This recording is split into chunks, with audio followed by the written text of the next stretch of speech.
Good morning, hello and welcome back to my YouTube channel. I know, I've been terrible at uploading, but I'm hopeful that we've had some changes at BTHQ and we've got some new things in the pipeline and it's going to mean that I'm going to have a little bit more time to pick up my camera and do some filming. So I've got plans for a few more tutorials and various other things for you, which is very exciting. But what I wanted to do today was just to record a little video for you, for those of you who have a sewing space at home. Now, it doesn't have to be a full-blown sewing room like I've got. It could just be a little corner of your house where you like to keep your sewing machine and all your tools and bits and bobs. But I know from personal experience, it can sometimes get to the point where your sewing space becomes such a mess that it's completely overwhelming and you just stop sewing. And it can be one of the biggest causes of losing your sewing mojo. And I get loads of people contact me, and all the people that come to my studio, members of my sewing club and various other people who say, oh, I've just got no inclination to sew at the moment. And my first tip to them is always go and tidy up your sewing room. So you can probably hear my washing machine. I'm going to go down to the sewing room now and I'll talk to you more about it. So, welcome to my sewing room. Yes, I know it doesn't look much like a sewing room, does it? But my boyfriend is a DJ, and so half of the sewing room is his room, and he uses it for storage. The other half of the sewing room, or actually probably about 3/4 of the sewing room, is mine. Now, as you'll see behind me, I have recently sorted out and tidied up my fabrics, but that is all I have done. I did that while we were doing one of our online Zoom socials the other week, because I couldn't join in with any sewing because this was going on. So my sewing room has become a complete and utter mess. There's big piles behind me as well, full of bits and pieces that need sorting. So what I'm going to do is I'm going to walk you through my step-by-step routine for reactivating your sewing space or your sewing room. And the first thing that I would say to do is to literally take everything out. Take everything out. If you've got a sewing room, ideally take it all out of your sewing room and put it into another room. Now, please bear in mind that this project has to get worse to get better. It's the same as any other decluttering, tidying or sorting project. It has to get worse to get better, and it isn't necessarily something that you can do in one day. If you've got a sewing space, probably more likely. If you've got a sewing room, not so likely. I think I'll manage to do mine in one day today. In fact, I've only got an afternoon, but it's bad, but it's not that bad. But I do know some of you who might have rooms that are a lot worse. So step one, take everything out. Either move it to another location in the room if you've just got a little space in a room, or try and take it out completely and put it in another room. I'm actually just going to move everything down to this big piece of floor here, which is kind of municipal space. I'm going to put it there and clear out my room. So let me turn the camera around and I'll show you what's what. So this should be my sewing desk where my machines and everything are all set up.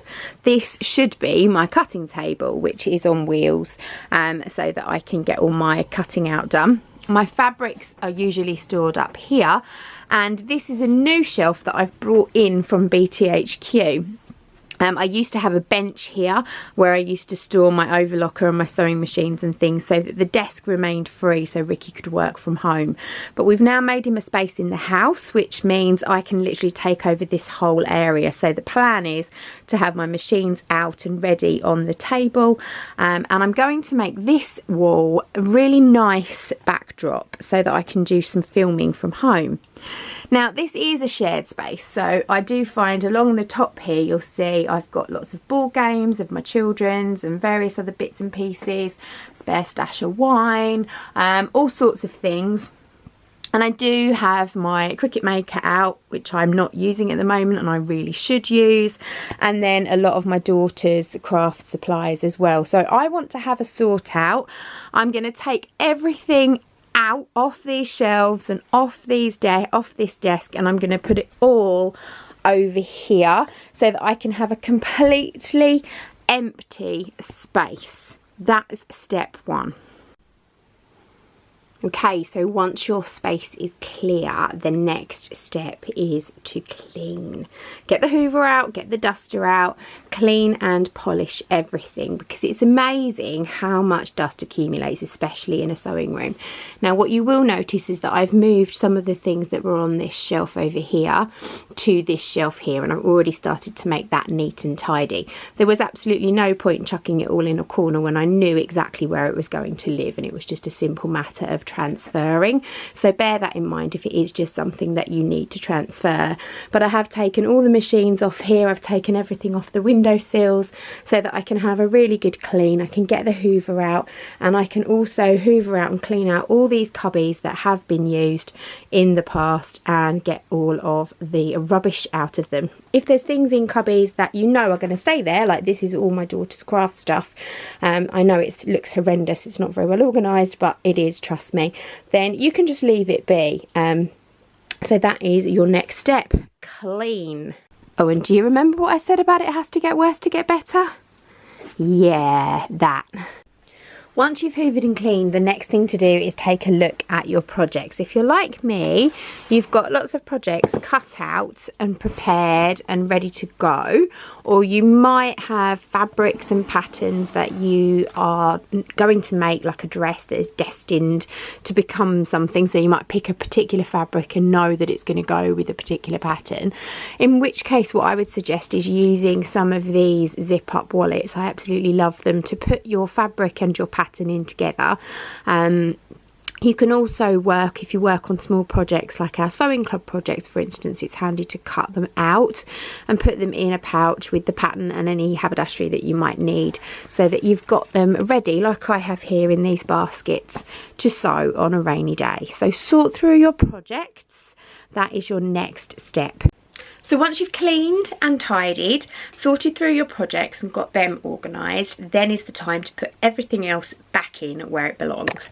Start with putting your machines out or wherever they live, either if they're away in a cupboard or on a shelf or out on the desk, wherever they live, put them there. And then you can start to see the rest of the items that you've got, where you're going to put those. And you might well find that actually you don't want to put them back in your sewing room at all. They might be something that you want to get rid of, that you might want to sell, you might want to gift to charity, or you might come across, as I always do, lots of unfinished projects, in which case add them to those project baskets. So there we have it, a clean and tidy sewing space. Yes, it doesn't look amazingly pretty, but don't overthink these things. Your sewing space doesn't have to look pretty, but it needs to be practical. So I've got both of my machines out on the table. I've got all of the cables tucked away inside the cases. I've got my current project sitting there waiting for me to get started with it. And then I've put all of my pins, clips, scissors, all the things I use on the daily right next to my station, and there's power there ready for my machines to be plugged in.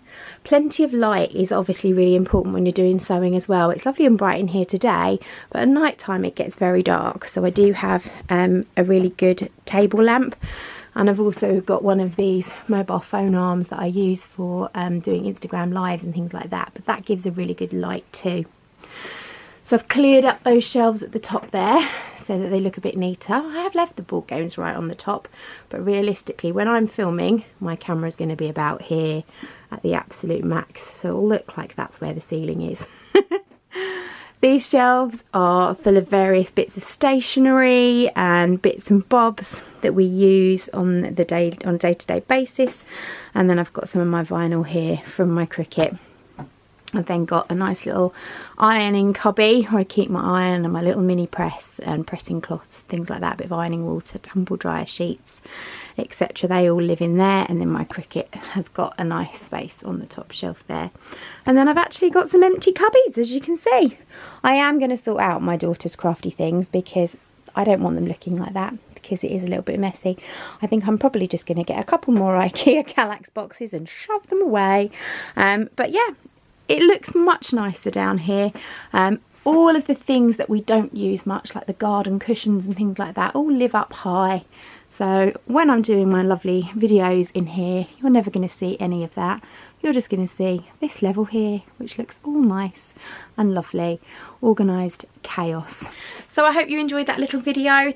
Hopefully it's helped you get a bit more motivated, ready to sort your sewing space out, however big or small, so that hopefully your sewing mojo will come back from wherever it's crept away to die. If I can help you with any other things, do let me know. I will pop a step-by-step list in the comments or in the description down below, so that you can have a little tick list and work your way through my top tips for getting yourself organised. And I'll also put some links to some of the storage and the wallets and things like that that I use to keep my bits and pieces in, specifically some of the baskets that I have. Are really nice. They're just from the supermarket, but they're really nice and sturdy, and they're also quite pretty as well. So I'll pop some links in the description for you to go and look at. So I will see you all again soon. If you've got any requests for other videos you'd like me to do, please let me know. Thanks very much for watching. Bye.